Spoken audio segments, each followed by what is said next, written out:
Hello, everyone. My name is Gus. Hi, I'm Woody.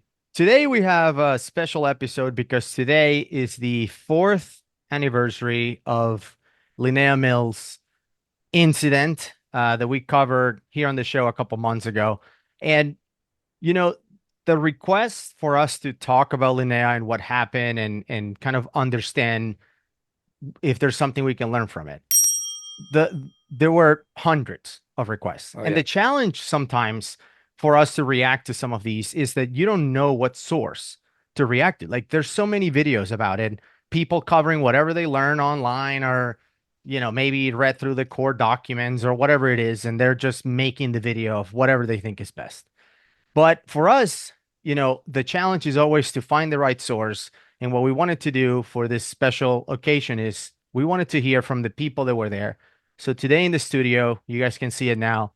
We have Lisa, who's Linnea's mom, and we also have Bob, who was there with Linnea when she passed away, and Shannon, Bob's wife, and also David Concannon, who was the attorney who represented them as well, through the whole thing. So I feel like this episode will be number one, we get to hear from the people that were there, no more third party sources and whatever they found online, chat GPT generated scripts and whatnot. But also to understand the aftermath, like what came out of it, what can we learn from it, what happened afterwards. I don't think there's a whole lot of information about this. Well said. And I'm just going to jump right in. First of all, thank you. I really do appreciate this, and I think it's definitely important for everybody to hear from you guys, right? And the purpose of Dive Talk overall, through entertainment, through our craziness, is to promote dive safety. That's, if you notice, that's really the theme of every single thing that we do on Dive Talk. So I think this discussion is going to ultimately, hopefully, lead to more dive safety. And that dive safety, I think certainly everybody in this room has to agree that it really has to start with whoever the experienced diver is with somebody else. Maybe they should uh maybe we should all be really cognizant of that when we're out diving with less experienced people, whether you're a professional or not. Just remember, we're not meant to be using this specialized equipment as human beings. We have to learn how to use it. So, with that setting the stage, um, I would like to just start off by asking what what the story is. How did it come to be that Naya was even given, introduced, told about a dry suit just from the very beginning? What was she going there for? And then how did a dry suit come into this picture? From anybody who wants to jump in. Well, as her mother, she lived on her own, had her own apartment, but I know that when she signed up for this advanced open water training with, it's a petty training with Gold Dive of Missoula, Montana, she did the first dive that was part of the course in a lake, near Sealy Lake, Montana, and she used a wetsuit, and it was a bitter cold day. And from that, somehow, the dive shop employees pointed Linnea to get a dry suit from a private party. Now, I wasn't aware of this. Like I said, she lived on her own. She was 18, and University of Montana was using this dive shop, and my son had had dive training with, Gold Dive years prior to this. So, I didn't give it a lot of thought beyond, isn't it awfully cold to be in a wetsuit? So Definitely. somewhere along the line, she was told to go purchase a used dry suit from a private party by folks at Gold Dive. The interesting question about this is that I don't think is against the rules to sell a dry suit to someone who's not certified, right? Can you It not order a dry suit from like Amazon or something? You can. Right. You can do that. But when they told her to go purchase a dry suit, who told her that? Who told her to go buy it? I think David Concannon knows. Yeah, I have all the details. As Lisa said, Linnea had signed up for an advanced open water course. There was already an existing dry suit course underway, separate. The week before the tragedy, the divers went to Sealy Lake as part of the advanced open water course, and the temperature, I believe, was either 16 below zero or zero, and it went up to 16 degrees. It was cold, and there was snow on the ground. And she was wearing not only a wetsuit, but another diver in the class decided he didn't want to go in, so she wore 2 wetsuits. And they never really it never counted as a dive. They never submerged below 3 feet. The computers didn't even record any depth. But they went in, splashed. The instructor counted it as a dive, although it didn't fit standards. And then as they were driving back and they were making plans to go again the following weekend, the suggestion was made, I believe, by either Seth Liston or Debbie Snow, both employees of Gull Dive, that she should get a dry suit. And there was a Craigslist listing in Missoula for a dry suit for sale. Turned out it was an engineer, an aquatic engineer, who had a commercial dry suit, and they made arrangements, and they're 2, and her husband and hers, and they sold them on Friday night, and never met with Linnea, never talked to her because of COVID protocols. The woman didn't want to come out of the house. And the money was exchanged and the dry suits were picked up and taken, never inspected, never any discussion at all about how to use it. The reason I started with that question, thank you, David, is because do you know how complicated it is to buy a dry suit? I know I'm asking this, Gus, to you because you know how complicated it is to buy a dry suit. Yeah. You can't say, go buy a dry suit, because what kind of dry suit? And is it going to fit me? Is it a tri-lam? Is it made for very cold water, kind of cold water? Where are you going to be using it? How do you maintain it? So just right there is step number 1 for the entire world that is either divers or non-divers, because we have both here. You cannot tell somebody to buy a dry suit. You have to instruct them how to buy a dry suit. But I think that's what happened. It's like, it seems like Linnea went to Gold Dive and said, "Hey, look, there's a listing. Do you think I should get this?" And they were like, "Yeah, you should totally get that." Well, I don't Is know. that what I happened? don't know about that. It was the list. Here's a listing. You should inquire into this.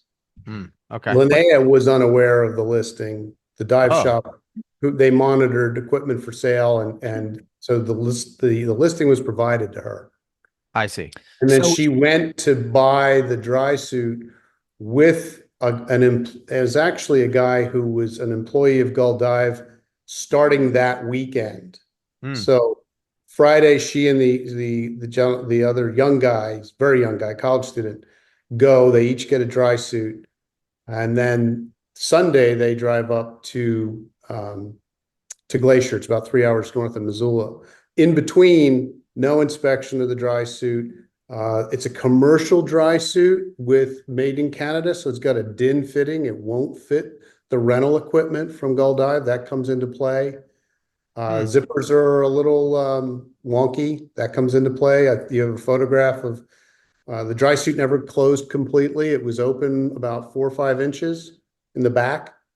And so I sent you a photo from the equipment inspection of that. It wouldn't close beyond that, et cetera, et cetera. Did it fit her? No. Okay. So this specialized piece of gear, because that's what it is, they told her to go out and buy it. And she just then, to help, I'm just trying to set the facts now, and then we'll get into more. Did she just show up that particular day with it and Yes. said, I bought this dry suit, instructor, what do I do? Like, and then from there, did somebody say, well, this is how you have to put it on? I'm really going to the very beginning because there's a lot in a dry suit class. I brought it with me of the basic worldwide stuff you have to go through. And that includes some of this. So can you pick that question up? To answer the question, she was picked up at her apartment by her instructor on the day they went to Glacier. They went to Gull Dive. They picked up the rest of the rental equipment at Gull Dive and the two other college student employees of Gull Dive. And then they all rode up to Glacier together. There was never an inspection of the Drysuit. There was never an opportunity to try to see if the rental equipment fit. That all took place on the beach at Glacier National Park later in that afternoon, much later in the day. No orientation, no let's inspection. start with a confined water to Well- see if the dry suit works. Well, let me just be specific. Yeah. Was there, this is worldwide standards, forget the agency. We'll get into the agency. Was there was there any discussion of understanding the principles of dry suit diving, including buoyancy control? Was there? No, Okay. they sing karaoke on the way to Glacier National Park. Did we learn about different types of dry suits and their components? This is before you get in the water. That's why I'm telling our audience, was that done? The only discussion of the dry suit that Linnea ever received was in the PADI Advanced Open Water Manual that she Okay. had read. That's it. So just to read these other few things so we can set this stage, because we're going to get to your story. You had to, just from knowledge development, make sure your student understands the principles of dry suit diving, including buoyancy control. You have to understand the different types of dry suits and their components. You got to study the maintenance and care of dry suits.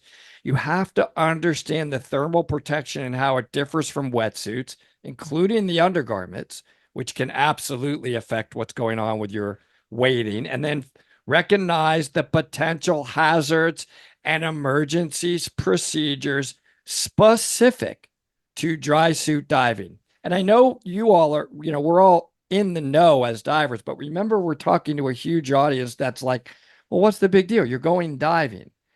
Totally different emergency procedures associated with a dry suit than a wetsuit, Right. of which she had only dove in before was a wetsuit. You've said that. That is correct. Okay. So we have not taught this brand new diver any of those things. And we're going to bring her into what type of water? Because I think you said it wasn't a pool. Where did she go diving? What was it like? What was the conditions?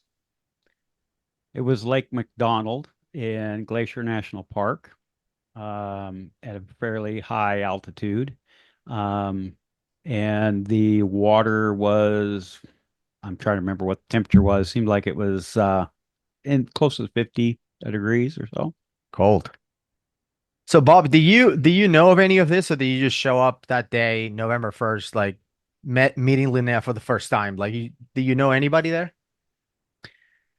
Okay. I would like to preface this whole thing with the idea that I know that as I begin to tell my story, there's going to be bells and whistles go off to everybody that hears it. I was there, and these things, I did have second thoughts. There were things that were driving my motivation, such as I was trying to get my daughter and I certified for dry suits since the end of spring. And this thing kept dragging on and dragging on. Unbeknownst to me at the time, it was because of Chris's leaving and Debbie taking over, and Debbie's organizational skills lacked. And I wasn't aware of that. There was always just excuses, and things went on and on and on. So everything drug out quite a bit. So I was wanting to get this finally done. The other thing is just the bravado of, I've dove all sorts of weird circumstances and have had issues with other dive partners. And, I figured I could handle things. That's not a great excuse, and it's not what you want to do, to lay safety aside because you think you can handle it. But when you think you can handle it, you're too ignorant to know otherwise. And I accept that fact. And, the other part is that, here was this woman that should have been a great example to my 14-year-old daughter, that the reason I I cherish diving is that I got certified when I was 16, and it opened a door in that I felt I was capable of doing anything. And because of that attitude, it led to me being able to do a lot of stuff. That fear of the reason you don't accomplish things in life is a fear of not trying. So you don't try, so you automatically fail. And so that's what scuba diving gave to me in all walks of my life. And I cherished it. And so I wanted that experience for my daughter. My daughter was certified at 13. And, then we went to the the uh, Drysuit class.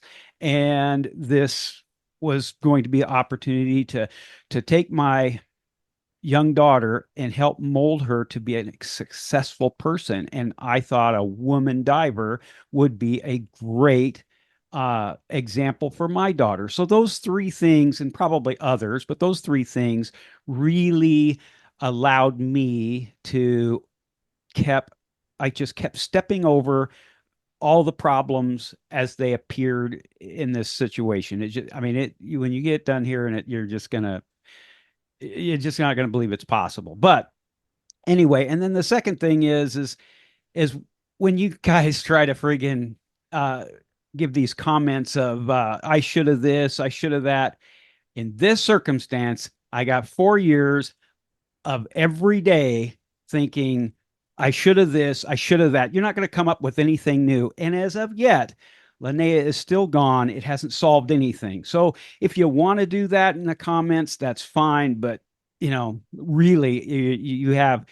I'll be beating myself up when you've long forgotten about this story. It will live with me forever. So you don't have a chance to out what if me, not in this circumstance.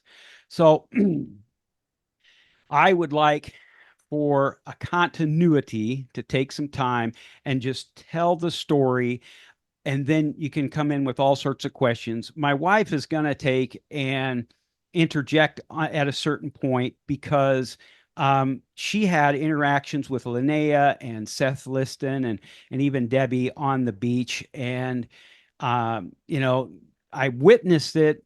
I was there, but it's better to hear that from her. And when she gets done with what she interjects, I'll continue with the story. So I'll start out with what I know, and I'm going to stick to what I know. I don't know what was running through anybody else's head, so I'm not going to go there and pretend that I know not even what Linnea was thinking. It's just not possible. I got ready for the dive the night before. I laid all of our equipment out in the living room floor with my daughter, and we looked it over, mostly me, because it's just what I do. And I packed it all up and I got it in the car and I took a tarp with me. So, but I had checked everything out and made sure everything was working. At least I thought I had checked everything. And we get to the next morning arrives, and we get up and head up to Gull Dives shop because we were supposed to meet at 11. We get there about 10:50 or so, and they're running around looking for stuff and loading the truck up. I go in to see if I can help them with anything, and really it amounted to they had pretty much gotten everything, but Debbie was still looking for her dive computer, and I don't know if she found it or not, but for her own personal dive computer. And then one of the things is she handed me a box of hoods. And you take an extra hood because for our second dive, we were supposed to make two dives. We were supposed to make a dive. The first dive was supposed to be to the petrified forest. And I think I've never been there. We never got there, but I think it's basically just old pilings that are in the lake. I think that's what and there was maybe some equipment that was still on the lake bottom that we were supposed to see. But, hey, I would dive in a mud puddle. It was going to be a great thing for me. And then the second dive was purposely supposed to be a night dive. And it was supposed to be somewhere else in the lake and trying to catch a spawn run of fish. And I thought that would be super cool, especially for my young daughter. But anyway, so everything was loaded. We decided that we were going to take off, and there was 3 cars. We head up towards Glacier. Beautiful day, beautiful blue skies. You came around from Ravalli, down into St. Ignatius. And when you come over the hill, you see the Mission Mountains, and it's just spectacular. What a beautiful day. And one of the rigs pulls in, and we all follow him into St. Ignatius, and he's got a low tire. That's Joel, is his name, Joel. He was another one in my class. The only people that were of my class was myself, Emma, and Joel. The rest of everybody else was from some other class, and I come to understand now that it was a advanced open water class. So So was Debbie teaching both classes at the same time?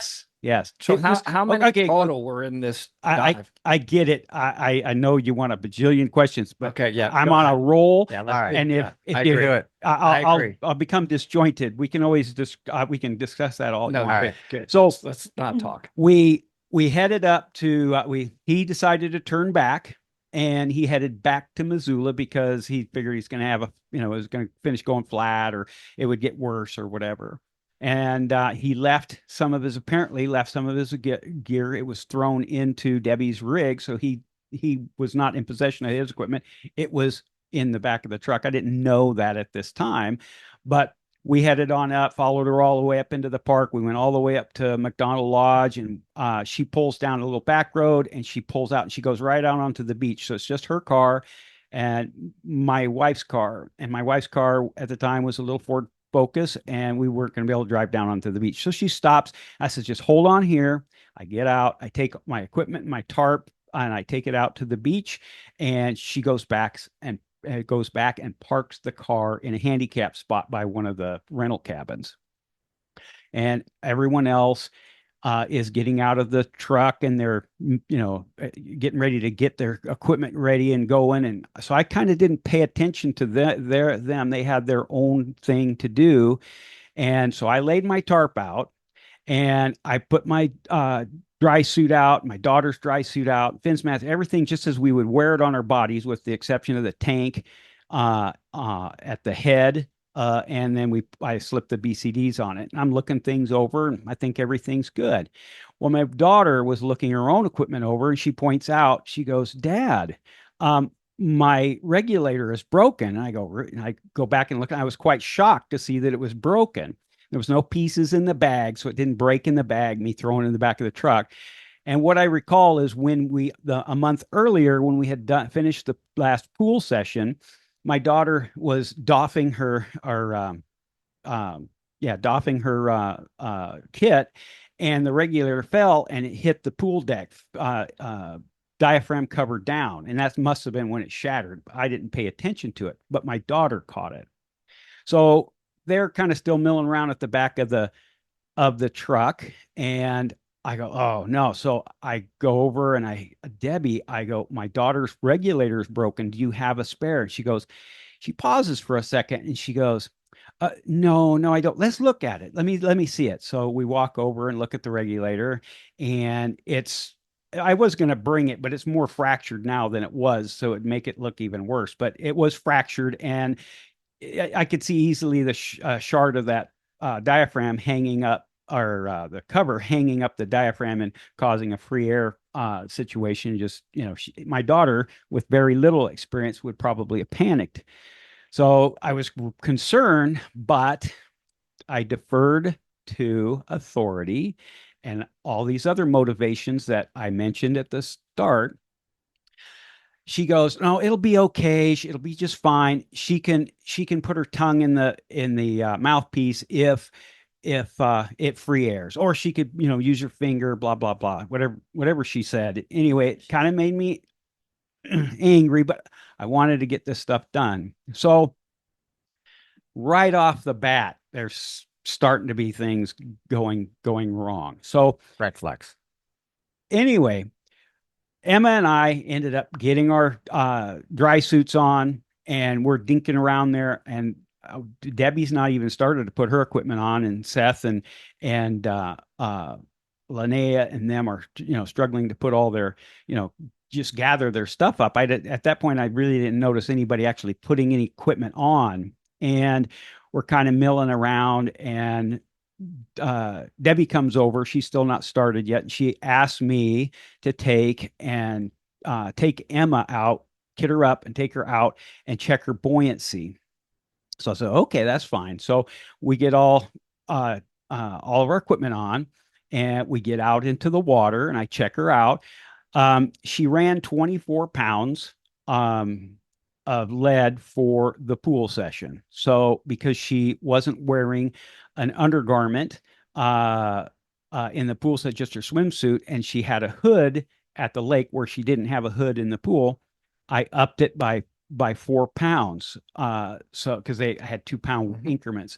And so she was at 28 pounds of weight and she did just fine with me. She did her, she was able to submerge and maintain and all that stuff just right there at the surface. She was able to have proper buoyancy.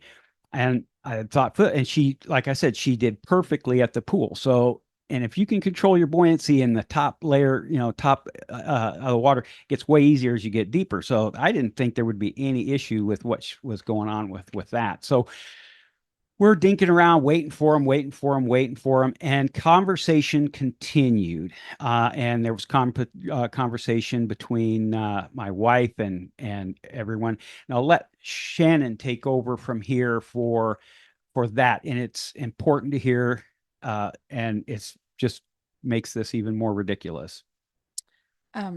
So whoops. So when they were in the water, Linnea was getting her suit on and Seth was helping her and I was videoing my daughter and my husband in the water. And Seth walks over to the edge of the water there and he yells at Debbie and he says, I can't get her suit to hook up. And you have to excuse me. I don't know parts. So you have No to problem. put in a part name. You have to. No, get you let it's you whatever you the- tell it, and we'll get to Okay, it. so it's whatever the hose is that sticks into her suit. Mhm. That it wouldn't hook up. So she says, "Well, try the other one." And he goes, "I did. I tried both of them." And he says, Debbie goes, "Well, it'll be okay. She can just use her. Is it the regular?" BCD. Maybe BCD. it could be the Okay, BC. BCD. Okay. So she says she could just use her BCD. Well, I really don't know much about it, but something in my gut said that's not going to work. I don't know why. It just did. So I turned and I looked, or I said to Debbie, I said, "Are you sure?" She goes, "Yeah, she'll be fine." And I said, "Are you sure?" And she says, "Yes, she'll be fine." So I said, "Okay." So she walked by and Seth went to go back to the truck and I said, "Seth, are you sure she's going to be okay without that being hooked up?" "Yeah, she'll be fine." And he kind of just throws his arms, like she'll be fine. So I turned and I looked at Linnea and she just shrugged her shoulders like, and so did I. We didn't know. We had no clue, I know when I ask questions just to help me understand okay. the like Seth and all these other people besides Debbie were not instructors. Is that correct? As far as I knew, they weren't. I No, want to make sure I know who's who. Seth and Nathan were actually called the assistant instructors. So Okay. now that you know that, and Seth only held a junior diver certification, and I have no idea what Nathan held, but I want Shannon had left one thing out. I wanted to go back because Yeah. between that and the hose issue, Debbie made an offer. Right. So when Emma's regulator was broke, and she had said she didn't have any more, she didn't say she didn't have any more. She just said she could She use did that. say she didn't have Oh, one she for told me. Bob that. Okay. Well, she didn't say it to me. She did it to Bob. So after we got done with that, she says, "Well, Shannon, you can dive too." And I said, "Never dove in my life. Maybe snorkeled a few times." Who said you could dive Debbie. too? Debbie Okay. told me I could dive. And that's why I told her, I said, "I never dove before in my life." She goes, "Oh, you can, I have my extra suit. I have 2 extra suits. I have the extra one that the one guy that left, and then her husband's was in there." So she had By suits you mean dry suit. dry suits. Yeah. She had 2 extra dry suits. So that Okay, meant hold she on. had extra regulators too, Mhm. right? So, and I just said, "No, I'm not diving." I said, "I've never dove in my life." I reiterated, I don't know what I'm doing. And she goes, "Okay, well, if you change your mind, let me know." And I said, Okay, "Oh, but hold on, okay." because I know I'm supposed to let you finish, but okay. this is, I mean, it's like one of those where I'm trying to wrap my head around this. So we have this incompetent instructor who is teaching 2 classes at the same time that are completely different, dry suit and advanced open water, who tells somebody with a diaphragm push it into the regulator to just stick their tongue out, which won't work, by the way. It won't fix the issue. Offer someone who's not certified to do a try scuba while she's teaching 2 classes and wearing a dry suit at the same time. Yes. And the biggest thing that you said, I was going to hold it, but I can't. Okay.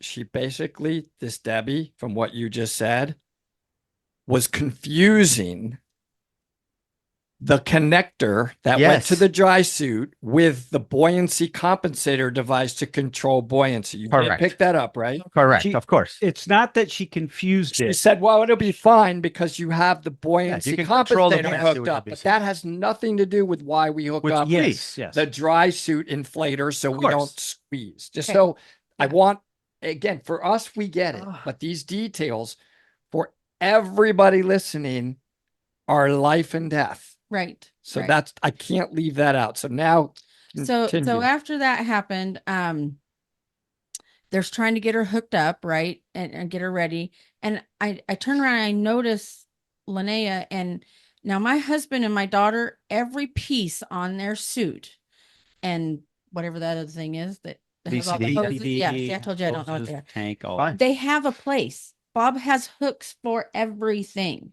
So he has no things hanging off of him that him or Emma that they can't just reach and grab and look at, because there's all kinds of little regulator stuff they have hanging off. So I looked at Linnea and she literally looked like an octopus. I'm not kidding you. She had wires and hoses going everywhere. And I said, as Seth walks by, I go, is their suit supposed to be like that? And he looks like, goes like, what do you mean? And I said, well, my husband and daughter, theirs have a spot for everything. So, and I said, in case something happens, they need to look at something, they can just reach down and grab it and look. And he goes, oh yeah, you're right. And he walks over and there's no hooks anywhere to put them. So he just starts jamming hoses in places in her suit, just putting them to where they're not just hanging, and poor Linnea, she's just down there. She don't know, so he gets it all done. He goes, okay, yeah, that should work. That should work. And then he leaves.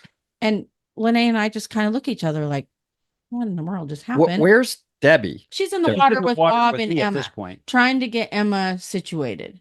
Emma was having a problem getting her ear to pop. So, So that but wasn't that yet. that You're was going to kind get to the actual moment where somehow Linnea got in the water Right. with Debbie's already in. well, you will with Bob because Okay. I was gone. All right. But these are kind of key things. So then, Linnea couldn't get her boots on because everything was too big. I mean, her suit's crunched up at the bottom, and so she needed help with that. And then she couldn't get her gloves on. So I turned around, I looked at her, and I said, "Do you need some help with your gloves?" She goes, "No, I think I got it." And then she goes, "Oh, wait, maybe, yeah." So she went to pull it. I helped her put that on. The other thing we did, I guess I'm going to back up just a smidgen because this is very important, very, very important. So I was in Scouts. Bob has taught me always in diving, you always have to have a buddy. And no matter what, you have to, even a dive instructor needs to be connected with somebody. Okay. So when they went to go down, now Emma's only done what, 4 times? This is 6 times. Oh, 6 times. Okay. But Bob's been with her every time. Even when she was certified, the instructor let him be there in the water. He didn't do anything. He just was there in the water. So I said, now Emma and Bob are going to be together, right? She goes, no. And I said, why? And she said, because I want her with me. And I said, why? I said, this is who she's going to dive with. But she says, but she may not dive with her all the time in her life. So she needs to learn to dive with somebody else too. And I remember I looked at Linnea. Now I associate everything with horse training. I looked at Linnea and I said, I said, when Bob and I work horses, I said, we have done it so long together that all I have to do is look at him pretty much. And he knows what I need him to do with a horse. And I said, wouldn't you think you'd want it that way in the water? Because you can't talk, so sometimes you might have to motion something or something. And if you work with this person and dive with that person, then you will get to know what their signals are or whatever. That's what's going through my mind. I don't know if there's certain signals you guys use. I have no idea. And Linnea goes, well, I would think, but that's all that was said. So when they went in the water, Bob and I don't know who his partner, honestly, I don't know who his partner was, but anyhow, I just know that she never, that I knew of, signed anybody else's partners, just her and Emma. So, so after I helped her get her glove on, I went back to record M, and then I got cold, and I said, "I'm freezing, you guys. I'm going back to the car." So at that point is when I left. After that, I only know what happened after the fact when Nathan came to get me after Linnea's accident. Yeah. No, actually, dear, the park ranger. Oh. Well, yeah, the park ranger came up. That's right. The park ranger came up while Bob and Debbie and Emma were in the water. He drove up and he said, "Whose car is this?" Because Debbie's truck was parked on the beach.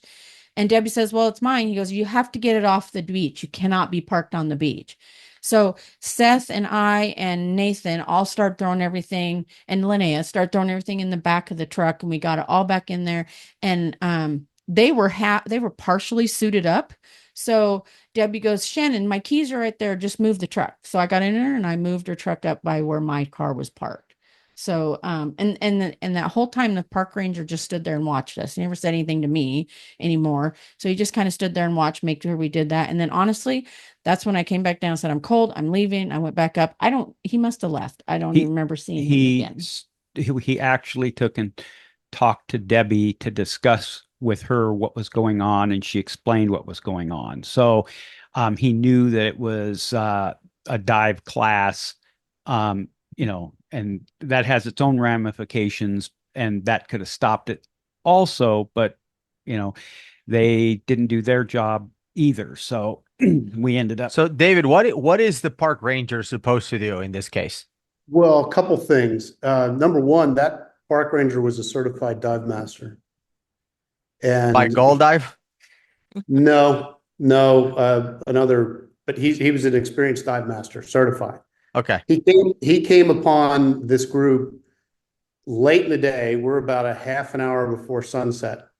The park is essentially closed for the winter. You can go in, but there's no facilities, and they're at a resort which is closed. There's no phones, there's no nothing. They're 25 miles away from a cell phone signal, 25 miles away from this area where Bob mentioned they were supposed to dive with the petrified trees. They're about 35 miles into the park, and it's almost nighttime. He comes upon the group, and he's only interested in the vehicle being parked on the beach. Talks to Debbie, ascertains that it's a class. They don't have a permit, a commercial use permit to be in the park to do this. And the commercial use permit tells you where all the emergency services are, tells you hours and things like that.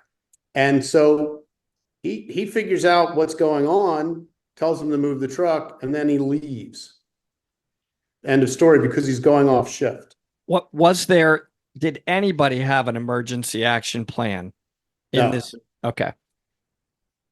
No. There Do was you think that the park ranger didn't do more because of that? Bob mentioned it earlier. He said, "I respect authority," and Debbie being an instructor, maybe he was like, "Okay, she's an instructor. She knows what I'm just a dive master," because there's that pecking order. Well, he's the most senior. He's got the most authority now in the park. You're visitors in the national park, and he's there. His job is to make sure you're safe and to make sure that you understand, where you're, not for nothing, but Glacier National Park. So they're in a 500-foot deep lake shaped like a bathtub with vertical walls. Okay. They go out 6, 10, 15, 20 feet, and then it drops down to 482 feet. Wow. And the bathtub part, the shallow part, is 25 miles west. And there's grizzly bears. It's nearly night. It's winter. There is snow on the ground. And there is nobody else there. Yeah. So he just leaves them, and when you were, I know we're going to jump back into you continuing, but this is really important. I want to try to understand Linnea a little bit. Was she asking around for help in terms of putting stuff on? Because you said you helped her put on her gloves. Do you remember that moment when she said, "Can you help me put on my gloves"? And what kind of gloves were they? I don't know what kind of Were gloves they were. Were they were neoprene? They weren't dry gloves. Okay. Oh no, yeah. But she would, Yeah. But just discuss that a little bit. Did she look around? Hey, could somebody help? Like, No. any of that going on? She was actually very quiet. She didn't hardly say anything. And she was a bit behind me. And like I said, I'm a mom. I noticed things, and I noticed that she was struggling with first of all, she was struggling with their, yeah, she got the one on, but she could not get her other one on because they're thick, you know? So that's why I said, do you need some help with that? And she just said, no, I think I got it. And so I just turned back around and was watching Emma and Bob. I mean, you know, I'm trying to be mean. I was there for my daughter, you know? And, so, There you go. sorry. Yeah, that helps. So when, I turned back around, she goes, well, yeah, maybe you can help me with this glove. And I said, oh, okay, sure. So I just walked over and sorry, this gets a little sentimental for me because I feel like I helped with what happened to her, but, I got it on her, Yeah. you know, and then she couldn't get her boots on and stuff. She sat down and at that point I turned back around and I was watching him and then she was struggling with getting her boots on. And I think either Seth or Nathan, I can't remember which young man helped her, but they helped her get her boots on. And that's when I looked and the suit was so scrunched up on her because it was too big. And then her shoes were too big. Her boots were too big. So it was really hard for them to get the fins on her. Once they got them on her, they really had to strap. And I don't know if you can see probably a couple inches that it was just bunched up down there. So nothing was fitting her properly And just to continue with that that, I seen anyway. because do you remember, did she zip it? Did somebody help her zip it? I don't know. Any of that kind of stuff. The back didn't zip, yes. I didn't see any of that. It was a had back zip, so somebody has So to. Guys, I somebody- have the answer. So go ahead, David. Who So- was so involved the- with that? You have a video, a cell phone video that Shannon took of her daughter goofing on the beach, but as she moves towards the water, you can see them getting set up behind Emma. Okay. The truck's on the beach. They're in between the truck and the water, and the beach is only about 30 feet wide. Primarily, there were two employees of the dive shop, Nathan and Seth. They're both college students. Seth has a junior open water certification. He's wearing a wetsuit. Nathan is the other boy that bought the dry suit. He's got an open water certification. This is his first day on the job, really. And they're helping her. It was kind of a free-for-all. Everybody was getting themselves ready except for the Gentrys. The dry suit is a bag zip. She's wearing a BCD, 25 pounds of lift. The dump pockets from the BCD were not present, period. They weren't in Glacier National Park at all. And this is a rental BCD from Yes. Gold Dive, and they just Yes. gave it to her with no pockets for weights. Yes. Yeah, Correct. I was going to get into I wanted you guys to finish because we got to get into how did she get in the water and what weight was put on her and who was there to just. I'll cut to the chase on that too. Because that's like so Nathan- critical. It's Nathan. So as the last thing they do after they get her in the dry suit, Nathan zips her suit, doesn't zip it all the way, puts the BCD on her, no pockets. Nathan then takes 22 pounds of lead, puts 11 pounds in the storage pocket on the left side, the top zip storage pocket, and 11 pounds in the right storage pocket, top zip. And then somehow, some way, another 22 pounds found its way into the thigh pockets on the dry suit. So 44 Yikes. pounds. 44. And because you said we're going to cut to the chase, it's not all the way zipped. She gets in the water, 44 pounds are on. We don't have a low pressure inflator hose connected to it, and it's filling up with water immediately. Is that what happened? No, I don't think so. I don't know that the weights were in the thigh pockets right away. And so the first video, which you have, which is Emma in the water with Bob, it was Debbie trying to work with Emma. Emma's just basically like Jesus on the cross. She's vertical. She can't submerge. And you can see that Linnea's in the water. She's in the background. She's also vertical. She's on the surface, kind of watching. Emma gets dragged down to 24 feet, gets dragged back up. Linnea does submerge and then comes up on her own, but she has difficulty coming up on her own. And then you see Debbie putting rocks into Emma's pockets of her dry suit on her thigh pockets to make her more heavy. What we never learned was who put the weights in Linnea's pockets. Okay, that's what I was They gonna are ask. rental weights from Gull Dive. Nobody ever owned up to it. Okay. But they were found when the body went to the morgue, when it went to the medical examiner's office. She was still in the dry suit, and the weights were in the thigh pockets, and they were removed at the coroner's office in Missoula. Understood. So the weight but do we know that those weights were put on in the water and not at the surface before she got in? Is that We Apparently don't nobody know. owns we it. don't know that either? We don't know that. Okay. We just know that rental weights from Gull Dive were put in her thigh pockets before she died. This is hard to ask questions because nothing is right. Yeah. So I don't even know where Yes. it's so messed up as a dive instructor trainer that I don't know where it's hard for it. It's wrong from the moment she Yes. bought All of it. told to buy a dry suit. So I'm already stuck there. Putting the dry suit on, there has been no academic instruction. You're in conditions that are not even allowed to be taught in a dry suit because you said it was nighttime. The park ranger, nearly nighttime. The park ranger is like leaving you guys. There's no emergency action plan. I could ask a lot more detailed questions, but I'm just setting the stage for our non-divers. This is not how we dive. None of this is how we dive. Besides the fact that there's a buddy check, which you were really kind to give me, that we never, ever go in the water without doing whatever your buddy check is, whatever your mnemonic is. Every diver that's gone through a proper class knows we have a buddy check because we only have each other in underwater where we're not supposed to be. So I'm struggling with so many questions this time that I'm not asking them all, David, because there's nothing right. And I am definitely want to get to the point where I understand I'm jumping to the end because I want you to pick up, but I want you to know where I'm going to go. Are we just leaving Patty that they're going to say, well, our standards said they should have done this? Is that where Patty ends here? But don't go there yet because I think you said you were going to pick up because I'm struggling, David. This is a disaster.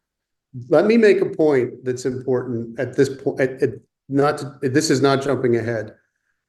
You guys know me. I've been a defense lawyer for the dive industry for over 25 years. Yeah.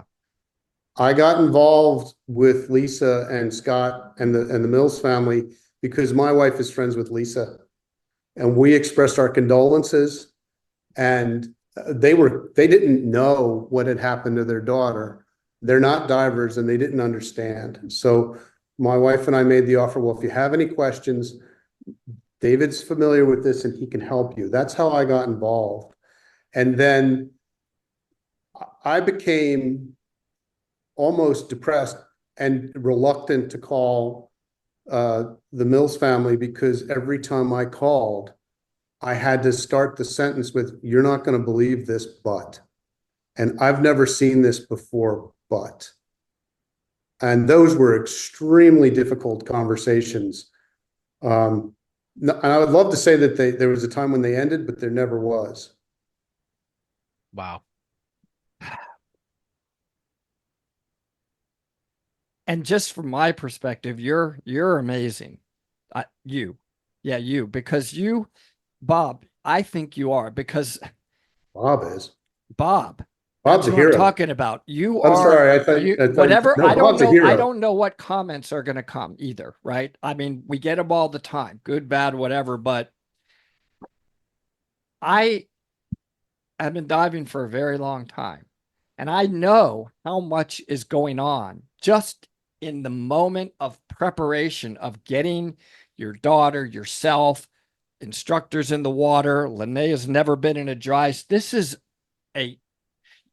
you can't even think about saying, well, I should have, I could have, I would have, because unless you are in one of these situations, you're not even knowing to think about all of those things. You tried.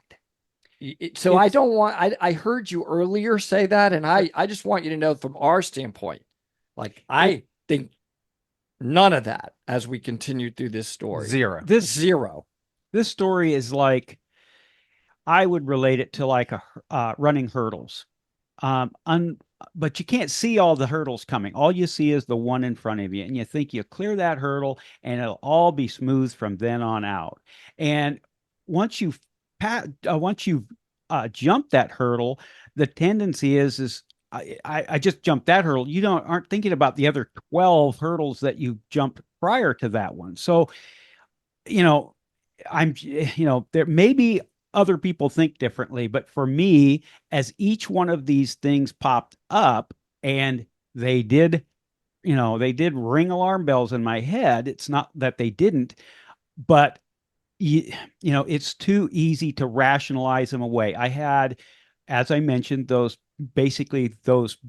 strong three motivations, and they propelled me past each one of these hurdles, all of which accumulated and led to Linnea's death. And honestly, to Seth Liston's injuries that, I understand that, they are something that will affect him for the rest of his life.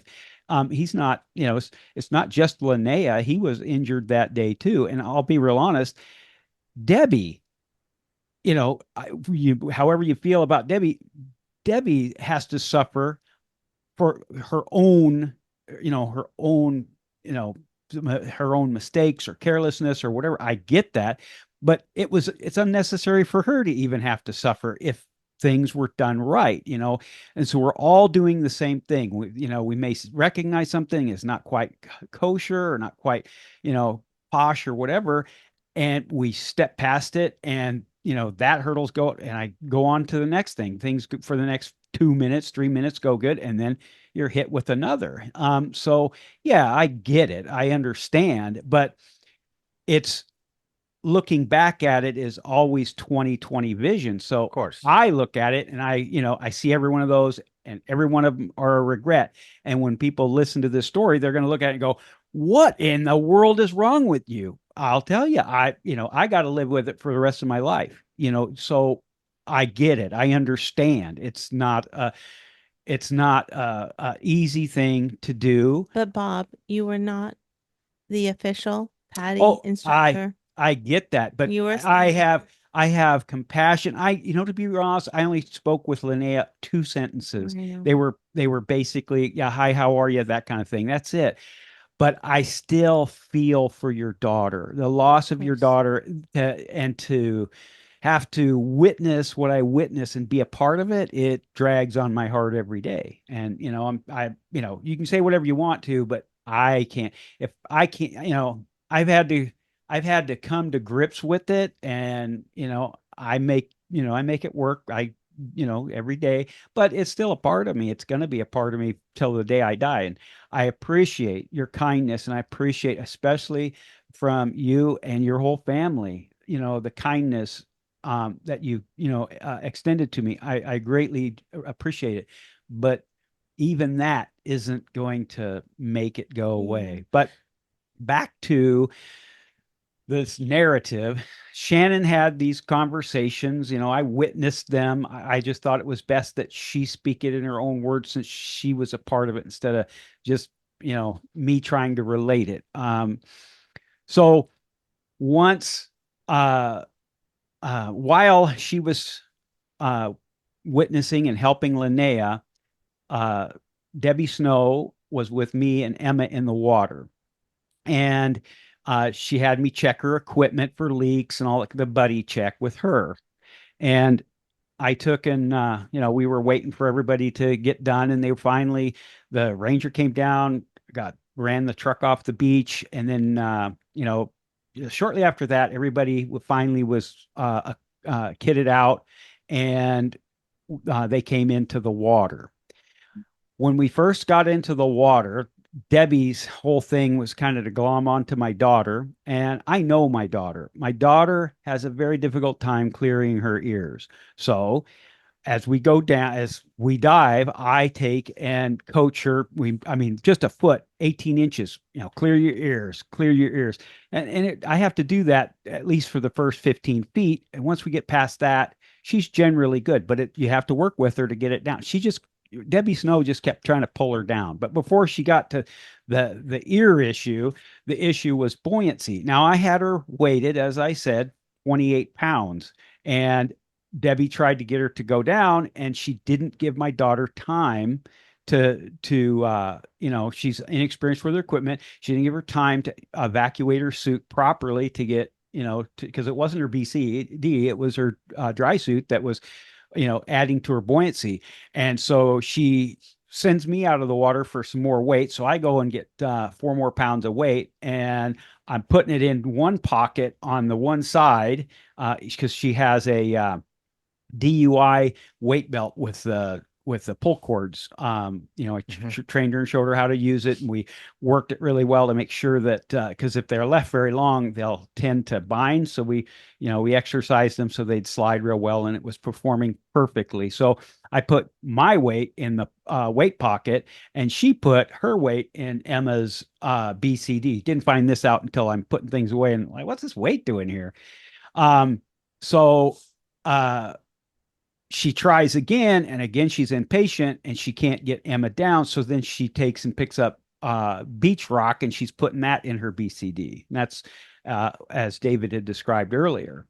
And so, like I say, then she tried to get her to go down or to descend, and Emma couldn't descend at the rate that she was pulling her down. She couldn't clear her ears, and she kept pointing at her ears. And it's like, I don't think Debbie even understood what my daughter was doing when she kept pointing to her ears and, like, it hurts, that kind of thing. And finally, in disgust, she gave up and told her that she could go back, go get warmed up, and we'll you can do the next dive. You go ahead and get warmed up. So she left, thank goodness. And as far as calling out whose buddy is who, the only claim to any kind of pairing up was Debbie with my daughter. After my daughter went in, there was still no clarification of who's with who. So the dive is about to start in earnest, and I think Debbie dropped her flashlight and about 15 feet of water, and everybody but me, I don't know if Linnea went down, but everybody's down on the bottom looking for whatever Debbie lost. I think it was a flashlight. And I'm thinking to myself, they're crawling around on the bottom and kicking up the sediment. How are you going to find what you're looking for? Because you're just going to cloud it up. I couldn't understand what they were trying to achieve, so I wasn't going to go down and add to the mess. I don't know if they found it or not, but they returned to the surface, and we kind of gathered at the beach. Seth Liston asked Debbie if he could, do some pre-planned thing about him and Nathan going on their own and doing their own dive, and it sounded like a fairly deep dive. And so they left, and still no designation of what, but there's 3 of us. So I'm sorry, odd man out. We're all 3 together. And Yep, that's just it. It's all 3 together. And so for me, I've always been kind of the shepherding kind of guy with my dive partners, and in a group. I tend to want to be in the back, usually a little higher, and kind of having an eye on everybody. I tend to have a pretty calm sense of demeanor, and it's just where I prefer to be. And so I put myself in that position. Linnea is to my left and below me, and Debbie Snow is in front of us. Well, I got to back up just a second. As Nathan and Seth leave, Debbie Snow pulls out her compass, and she states that we're going to be navigating this particular compass course or bearing. And she's got the compass, and I'm like, I'm a Drysuit student, so my compass is broke. So I guess this isn't, this is for her requirements. So I asked it. So that's the other reason why when we took off, I kind of let it so that Linnea would be closer to Debbie, but Debbie was out front. So I don't know how the heck she was teaching anything to anybody or observing her demonstrating any skills in the course that she was in. So I'm following. And at this point in time, This is about the end of my real accurate memory. My memory from this point is a bit edited simply from being mentally overwhelmed for what comes.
As I was looking at it, is that she, for some reason, didn't have a regulator in her mouth and she wasn't breathing. So I tried to give her my regulator. In desperation, I even hit the purge valve to try to force some air in. Nothing. Then her her eyes begin to close, and you can see her eyes rolling, and she's unconscious, basically gone. And at that point, the stress level goes right through the roof.